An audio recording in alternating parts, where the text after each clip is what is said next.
Од денеска седниците на собранието ќе бидат отворени и за граѓаните да можат да ги следат доколку сакаат, рече председателот на собранието Талат Џафери на почетокот на денешната седница.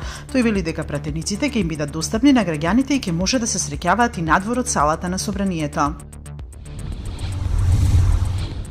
Претходната влада не работеше на компромис и прашањето за името од географско го претвори во идентитетско. Се надевам дека ќе разговараме за името што ќе доведе до решение, изјави грчкиот министер за надворешни работи Кодзијас по средбата со шефот на македонската дипломатија Димитров во Атина.